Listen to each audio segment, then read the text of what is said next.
Good morning, everyone. In this week's Parsha is a famous episode of Moshe hitting the rock.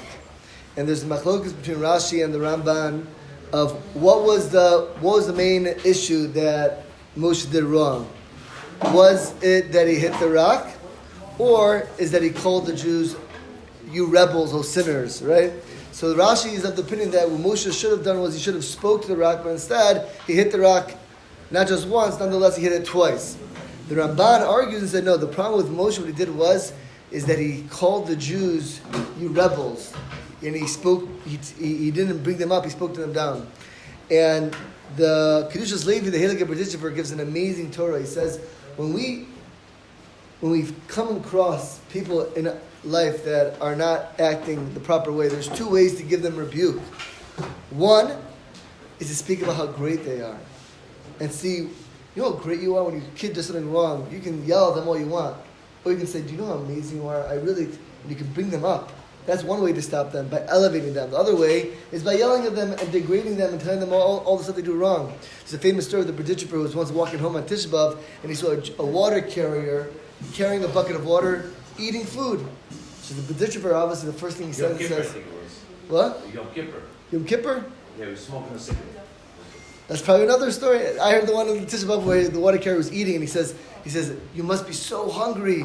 He goes, no, I'm actually not so hungry. He goes, you must have forgotten what day it is. He goes, no, I know very well what day it is. He was like, you must understand the severity of like this type of fast. You probably thought it was a light fast. He goes, no, I know all the halachos of the fast. And he goes after time and time again trying to find.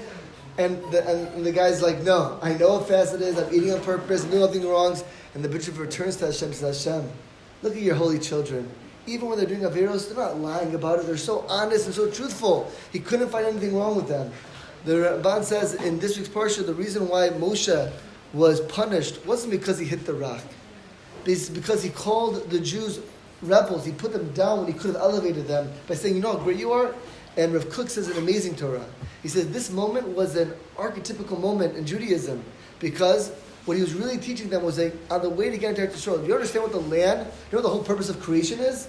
The whole creation works for the Jew. It works for Klal Yisrael. At this moment, Rav Kook says, Moshe was going to look at the rock and say, Rock, do you know why you exist?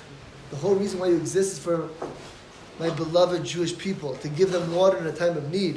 If he would have spoke to the rock in front of the Jews would have saw, oh my gosh, the whole world exists for us, and it would have elevated them to such a moment when they would have came into Eretz Yisrael. The way they would have viewed the land is like, this land is so holy because we're holy.